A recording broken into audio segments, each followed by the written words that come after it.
Hello again. Britain is in the grip of a wave of unexplained deaths, although this is not how the matter is presented in official reports. It is simply stated casually in the Office for National Statistics weekly deaths registered that there were in the first week of January this year 2004 excess deaths, which is to say that is how many deaths there have been above the 5-year average for the first week in January. Nobody really wants to draw attention to this because it's not as though anything much can be done. This is not an epidemic of some specific illness which we might take steps against.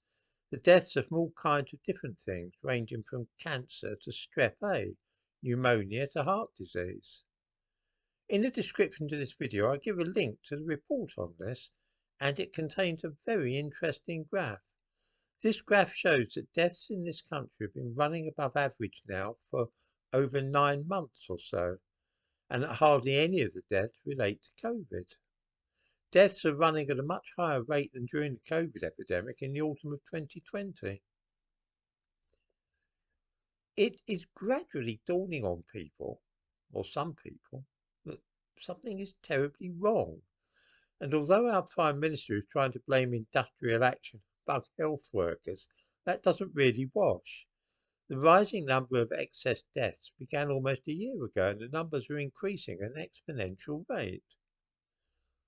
What is really alarming is that after the COVID epidemic took a lot of sick old people who would probably have died soon anyway, one might have expected the death rate to drop in the following year, as many of those who might be dying have now gone already. That's not at all what is going on. We can't blame flu either. The flu epidemic seems to have peaked, and the numbers in hospital were down 25% in the first week in January from what they were at the end of December. The chair of the Royal College of GPs made a statement which might shed some light on what is going on.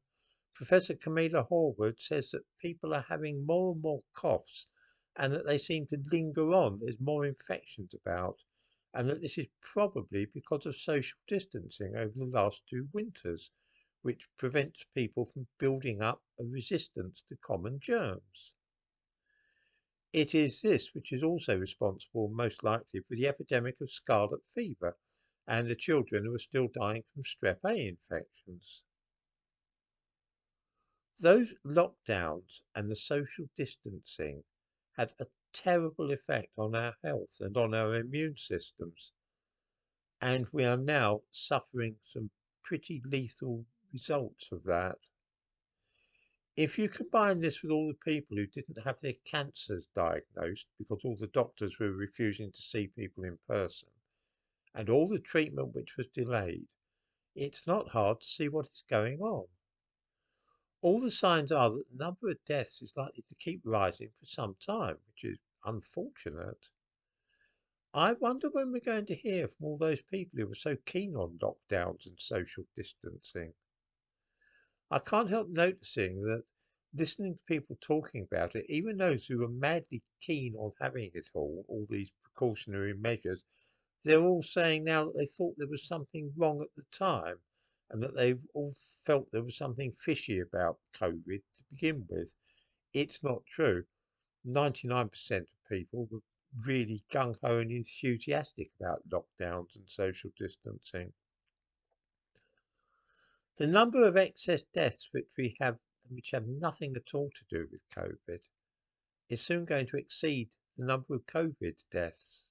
But nobody seems minded to treat this as an emergency, which is odd. The policy seems to be simply to ignore those thousands of extra deaths each week. Just stop about that for a moment. That in the first week of this year, more than 2,000 people more than usual died in this country. If that keeps up, then it's going to make the COVID epidemic look pretty insignificant by the end of this year.